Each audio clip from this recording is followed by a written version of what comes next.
Today on Talking Solutions, we are being visited by Merrill Landers from UNLV. You are the head of the physical therapy department? That's correct. I am a big fan. I like to call it a class project or a piece of work. Some days I would say I'm just a piece of work for physical therapy, but have long believed that physical therapy is magic. By the way, guys, on our Talking Solutions Facebook page, I will put a picture. I'm wearing a UNLV physical therapy t-shirt, kind of a limited edition. How many of these have you seen? There's probably only a half dozen or so.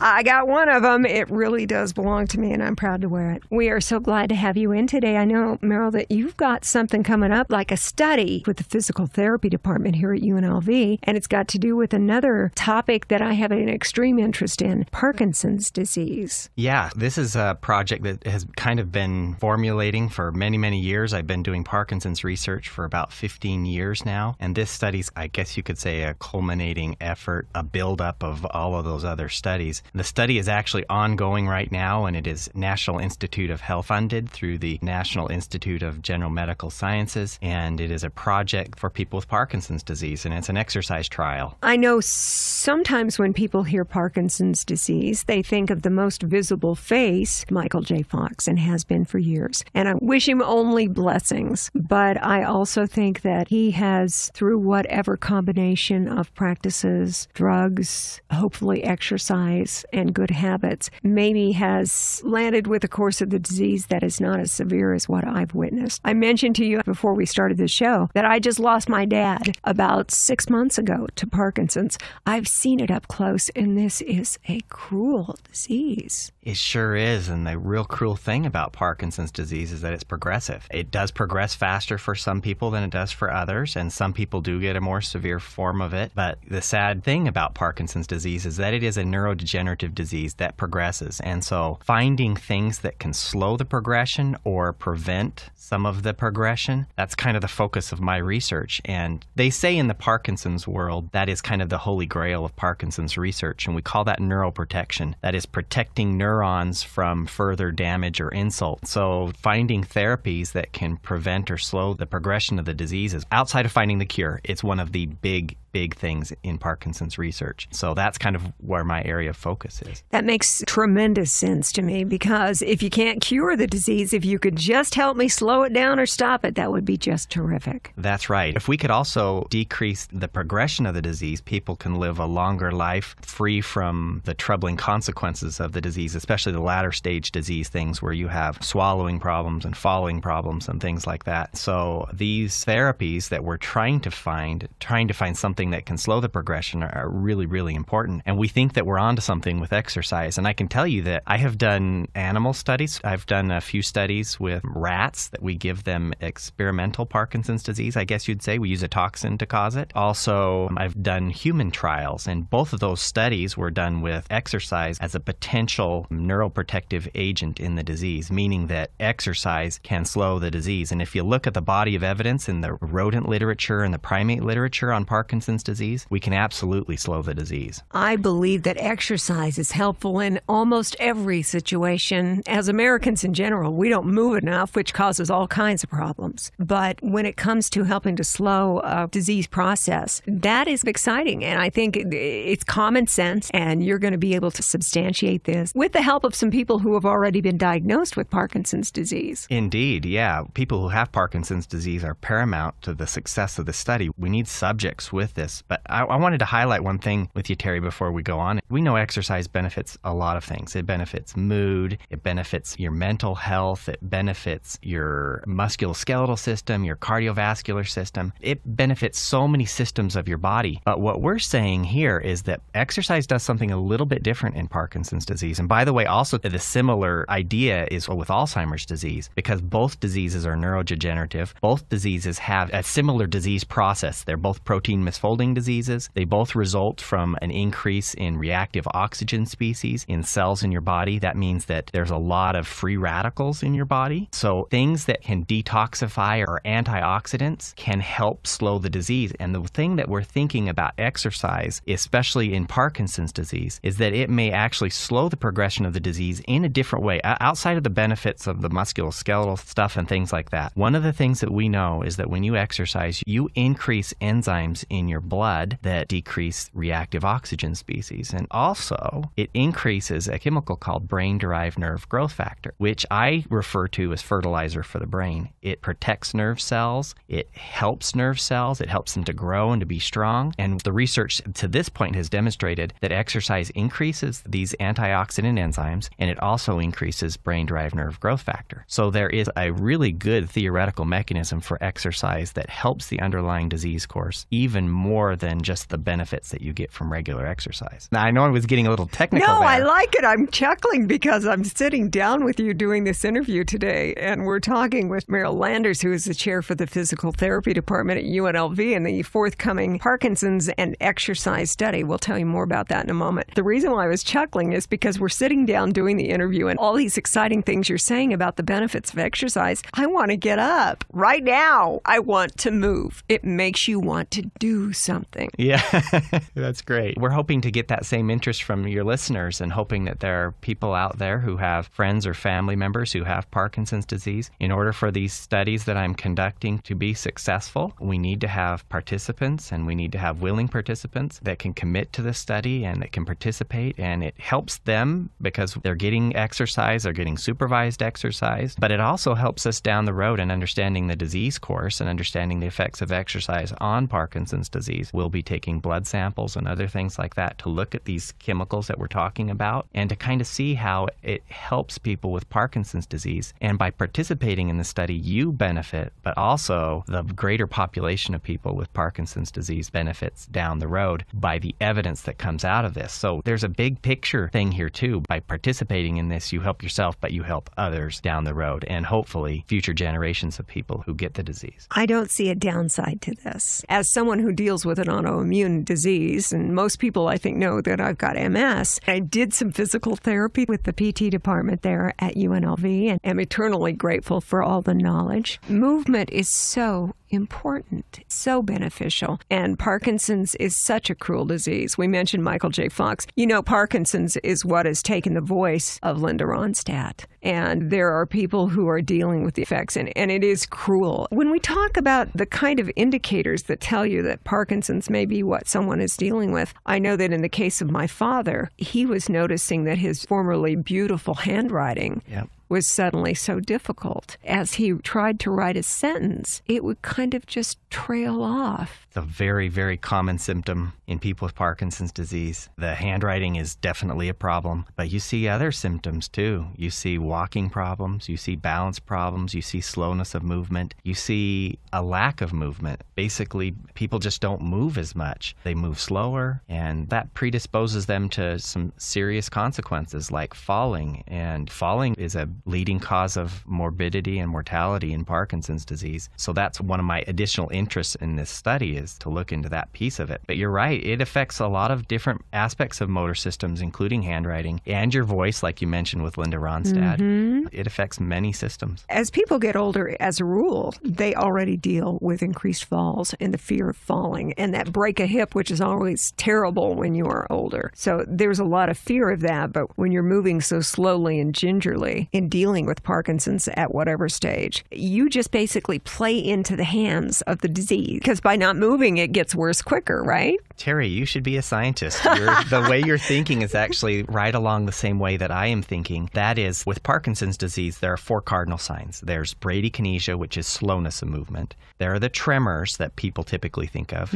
Those are resting tremors. Then there's the rigidity, and then there's postural instability. So those are the 4 cardinal signs. Postural instability is basically balance problems. And you mentioned that as people lose their balance, that they start to develop fear. And I want to say that this is one of the big disabling things about Parkinson's disease, the fear and anxiety associated with falls. And so what happens is these people who maybe lose their balance a little bit, maybe they've had a spill or two, they start to avoid going out in public. They avoid instances where they might fall. So they start avoiding activities. They go out less. They go out to church less. They go out to eat less socializing, and they start to isolate themselves more, which plays into the disease, like you just said. It plays into the lack of exercise exercise, the lack of movement, it just almost forces you into isolation and avoidance of behavior, avoidance of activity, and that plays into the disease, and that makes you have, less endurance and more fatigue, and you become less functional, and it becomes this really vicious cycle, and that's part of the thing that I'm hoping to break up as well. We are talking specifically about Parkinson's disease in a study coming up at UNLV that also looks at the effects of exercise on Parkinson's. I think it might be of interest also to people who deal with other medical conditions. And one of the things when my father was still with us and he was in the earlier stages of Parkinson's, I would sit there as someone who's been diagnosed with MS for over 25 years, and we would talk about how hard it is to put on your jeans. You have to sit down to put on your pants and the little things that get harder. We would share those things, and even if someone in your household is not affected directly by Parkinson's, you may find some of the things we're talking about this morning to be useful when it comes to other disease conditions that they might be dealing with. I know with MS and with working with the physical therapy department at UNLV with Professor Mackenzie Colton, worked with her a couple of years ago, absolutely loved the physical therapy department there and owe you guys everything. And my friend Bettina Baer, who just graduated from the program. So proud of all the grads. What a wonderful program and the things I learned. I did not know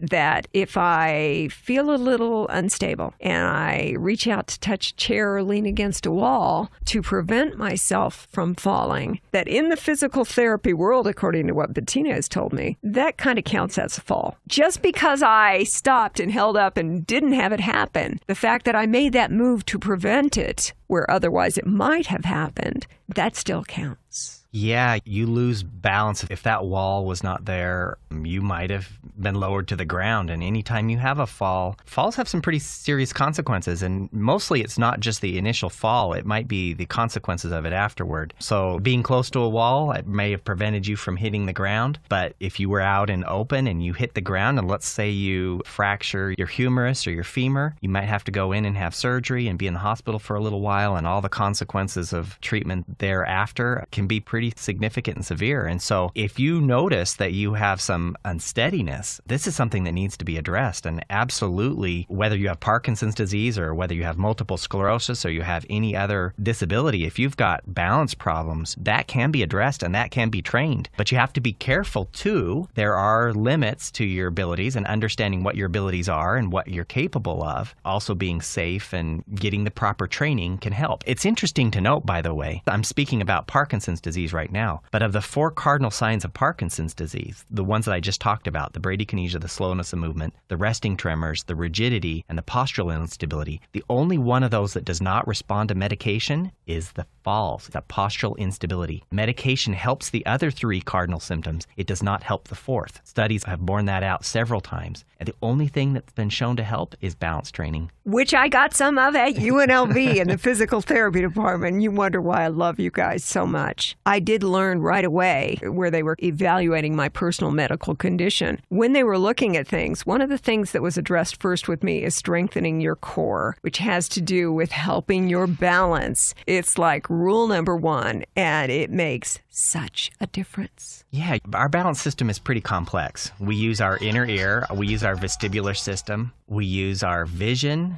and we call it proprioception, but basically those are your sensors in your skin and your joints and your muscles and your tendons to kind of tell our brain and our body where we are in space and how to protect us. But we have to have a good functioning motor system, good functioning muscles, and a good functioning core to be able to handle any balance problem that comes our way. So yeah, absolutely having a strong core, having strong muscles so that you can react appropriately is really important. It makes a huge difference. We are talking with Merrill Landers, chair of the physical therapy department at UNLV. I'm just so tickled to have you guys in here. We're talking about a study that's going to start up. I believe the official start date is June 1st, and it's got to do with Parkinson's and exercise. I just don't see any downsides to this. Who could qualify to be a part of this study? Because there's still time to get involved. involved? Yeah, thanks for asking, Terry. It is basically an 8-week trial, and we call it a boot camp format because you'd be exercising with other people who have Parkinson's disease. You'd be supervised under 2 physical therapists who are trained to handle the treatment that we're giving out. It's basically exercise designed for people with Parkinson's disease.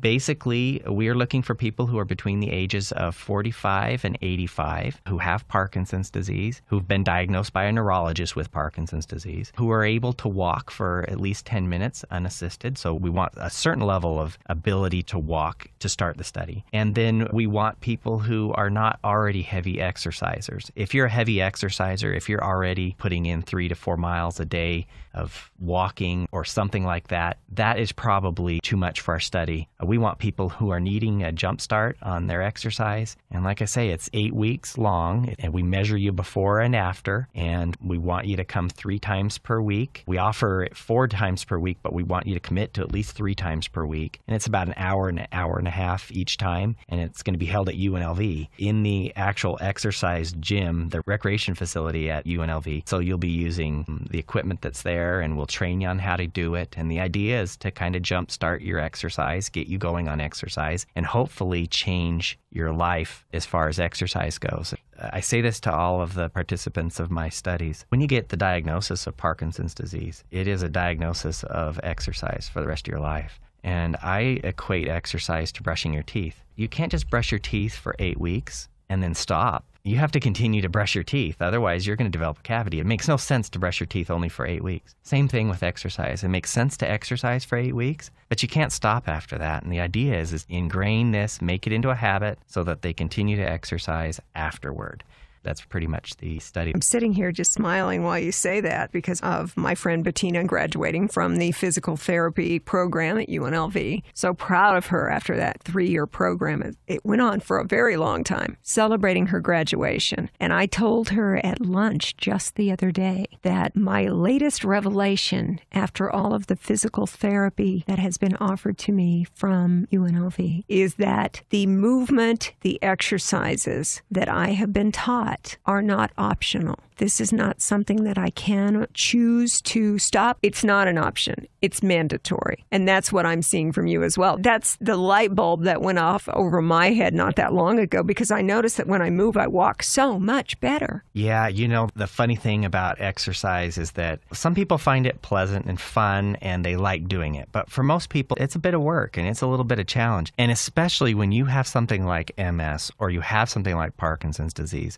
exercise is challenging. It is not easy. And especially when you first start it, if you haven't exercised for a while and you start it, you get really fatigued. And the fatigue makes you not want to do it again because maybe you exercised the first time and for the rest of the day you are totally non-functional. That happens with people who have multiple sclerosis or people who have Parkinson's disease. They're afraid to do it because when they've tried it in the past, it makes them so fatigued that they can't handle their activities of daily living for the rest of the day. But the point is that you get better with it. You learn to tolerate it a little bit better. You get more endurance. Your fatigue decreases over time. There's a period where it's a little rough, and then after a while, you'll reach that point where you just feel like you need it. Your body feels like you need it, and you feel like your day isn't complete unless you've done it. And that's kind of our goal, is to kind of get you to that point. But yeah, it's a challenge at first, and I think it's one of the reasons why we have low participation in people who have disabling conditions in exercises, because it is so challenging. It's hard enough to get ready for the day, to cook and to clean and to dress yourselves when you have a disabling condition. Adding exercise on top of that when you're already exhausted from all the other things that you've done, it makes it tough. So it's a real commitment, and it requires support from family and from friends. And it helps when you can exercise with other people too, because they can help buoy it up. And that's one of the reasons why the study's constructed the way it is. We call it a boot camp format because you're exercising with 4 to 5 other people with Parkinson's disease at the same time. So that helps the camaraderie, working out together. You build a relationship with each other, and you kind of fight through it together. You have these exercise partners that you get to know who become friends, people that you look forward to seeing, and people that you achieve things together with, which is just great. One of the things that I've noticed too, for anyone who's listening who is not moving the way that you should, really, it's serious for all of us. I have found and was taught through physical therapy, just in conversations, just talking about the exercises and the things that I've been instructed on, just a little bit. It doesn't have to be the whole day's exercise. If I can do little things, I've been taught that even when I'm standing around doing things, that I can go ahead and lift those knees and practice it. And just during the course of the day, I can be more active and keep moving forward in these areas. When I'm driving in the car, I can tighten that abdominal muscle. I can sit up straight. I can move. I can do things. You don't have to just sit there like a lump. No, that's true. The Centers for Disease Control encourages all people, even older adults,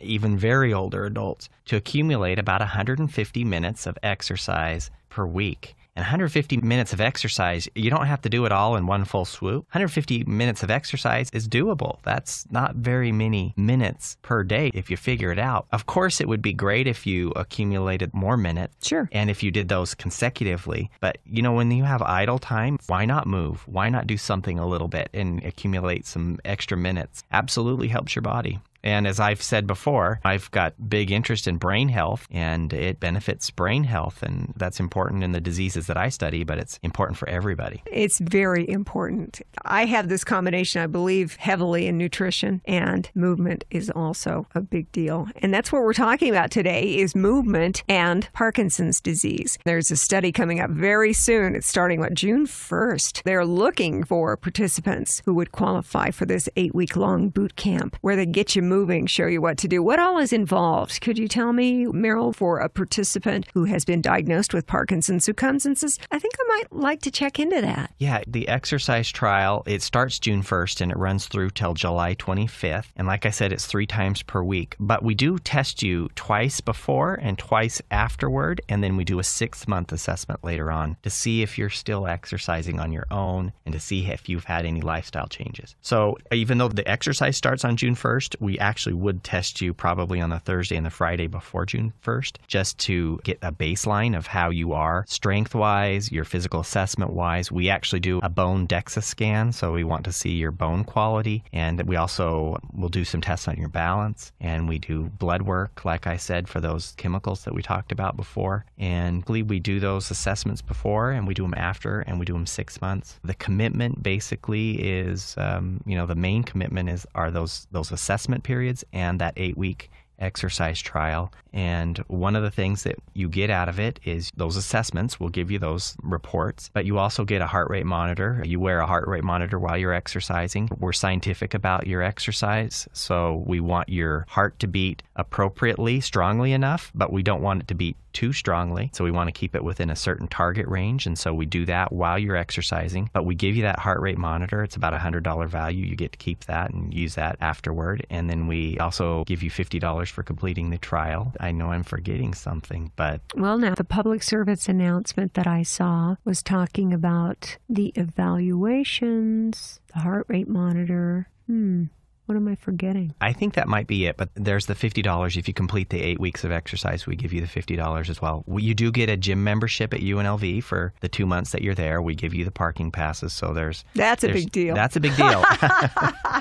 Ask any student at UNLV. Parking passes are a big deal. Yes, and we actually give you staff parking passes, so you can park anywhere you would like. That'll allow you to get a decent parking spot. The idea is to make it easy for you to do, but to bring you into an area where you can have training under physical therapists who can guide you and progress you in the exercise. We don't start you off crazy intensely, but we progress you until you reach a certain intensity. And we also make sure that you are being challenged. We don't want you just to do bicep curls with 1 pound weight. We actually test you. We find out what your maximum strength is, and then we exercise you at a percentage of your maximum strength. It's tailored to each person so that each person is being challenged appropriately and their heart's beating appropriately. We want to do it so that you're actually working hard, you're being challenged, and it's progressive. And so you will notice that it continually challenges as you get stronger. We adjust the exercise as you're able to handle some of the aerobic stuff, we actually increase that, but we tailor it to each person. The thing that I think is the most wonderful part of a study like this, for someone who has been diagnosed with Parkinson's and gets involved with this study with UNLV Physical Therapy Department, is the priceless knowledge that you get and the feeling inside yourself to understand as you go through it and when it is completed that you are able to do more than you thought you could. I think that is the key right there. And a lot of people just don't know what they're capable of, and they maybe haven't been exposed to exercise before. The easy ones are the people that come in and they've exercised before in their life and it's easy for them. The ones that are a little bit more challenging are the ones that have a little bit of anxiety with it because they haven't exercised. They're afraid of using a treadmill. They're afraid of using exercise equipment like weightlifting equipment. It's scary, especially if you haven't done it before. So that's why it's important to have a physical therapist there who can show you how to do it and can show you, look, it's not that bad. It actually is really safe and easy to use. You'll actually start to like it and you'll learn how to program the machine, something that you'll become more and more comfortable with as you get accustomed to it. The idea is you'll be exposed to things that you probably haven't done before if you're not a regular exerciser, but that's good. That challenges you and that exposes you to something that will benefit you. If you've been diagnosed with Parkinson's and you get involved with a study at UNLV with the Physical Therapy Department, you're going to feel so good knowing that you can do more than you thought you could. And I can tell you, having been part of a project with UNLV's Physical Therapy Department over a couple of years, that you are so well cared for. The physical therapy students in the program who looked out for me, I could not have felt safer, guided in any better way than I was. That's why I told you from the beginning, I'm infinitely grateful. If you know of anyone who is diagnosed with Parkinson's, and you said that the age range, Merrill, 45 to 85? That's right. If you would like to get involved with this study, you don't want to mess around because they're getting started. They need to get you evaluated, get you into this 8-week boot camp, and show you how exercise and movement can truly make a difference in your Parkinson's disease and also the progression or lack of progression of the disease. Let's do it and see what happens. If you know anyone, yourself or anyone in your circle who has Parkinson's, has been diagnosed by a neurologist, get involved and check out this study. How would they do that? The best way to become involved in the study would be to call my office. My direct line, can I give out the number? Sure, Yeah. absolutely. And I'll put it on our Talking Solutions Facebook page too, so you can look it up if you wish. 702-895-1377. Again, 702-895-1377. Just call, leave your phone number. I'll call and ask you some questions, or a research assistant will call and ask questions about your eligibility to participate in the trial. But you can't wait. This is the last trial that we're running on this particular study starting June 1st. And so you would want to call as soon as you can because we can't enroll you in the study after it already starts. So it would be imperative for you to call as soon as possible and just leave your name and number and we'll call you back. Terry, can I also say that I do a lot of Parkinson's disease trials. If you feel like this is something that's maybe not for you, you're not able to commit to 8 weeks because, you've got vacation or you've got something else going on, I always have trials going on. In fact, right now I have 4 other Parkinson's studies. One of them is how fatigue affects balance. So you would only need to come in 2 times for that study. I have another one where we're doing transcranial magnetic stimulation and transcranial direct current stimulation, where we stimulate the outside of your head with a magnet, and that actually modifies neural circuitry, and we believe that it can help people with Parkinson's disease. And so we're seeing how it affects people and how they walk. Been used with people with stroke, and we're now trying to see how it will help people with Parkinson's disease as well. I'm doing that with Dr. Brock Poston, who is also at UNLV. So there are other trials. If this exercise trial doesn't really fit your schedule, or maybe you're already a regular exerciser and maybe you don't qualify, there are other exercise trials, and we would love to have you participate if you're interested. There's a lot of options. The fact is, when you have a medical condition like Parkinson's, it's such a helpless feeling. And it's a wonderful opportunity to feel like you are empowered to do something, to make a difference in your own health. It's not going to cost you anything, so there's nothing to lose here. That's right. And I was going to point out, Terry, that you've had a great experience with our students at UNLV, and I'm glad you did, by the way. Yeah. But we're in a caring profession. Physical therapists deal with people who are dealing with challenges challenges and difficulties, and we're in a profession that can help. And part of a physical therapist's job is to create hope and to create a better outcome for the person and to create a positive atmosphere for the patients. So I think this is one of the exciting things about being part of a trial like this is there is some hope. And if you feel like things are not going well and you need a jump start, if you have Parkinson's disease, this would be a great thing for you. I can promise you you'll be under good care, and I can promise you that we understand the disease. I've been researching it for a long time, and I care immensely about the people that participate in my trial, and we're confident that it'll provide benefit to you. It's very exciting, and we'd love to have you participate. Parkinson's disease, there are things you can do that you will feel very good about. I love the idea. Merrill Landers, chair for the physical therapy department at UNLV, talking about the upcoming Parkinson's disease study and the effect of exercise. It's starting very soon, so if you or anyone in your circle is affected by Parkinson's disease, you need to check this out. And don't wait around. Take advantage. Do something about it. It makes a huge difference. And I can tell you, first person, love the physical therapy department at UNLV. Big fan. And as I say often, I think physical therapy is magic. We're really glad that you've joined us here today on Talking Solutions. Talking Solutions is a production of the Community Relations Department here at Beasley Media Group, Las Vegas. Get more information on today's topic on our Talking Solutions page on Facebook, where you will also find links and a podcast of today's show. Thanks for listening,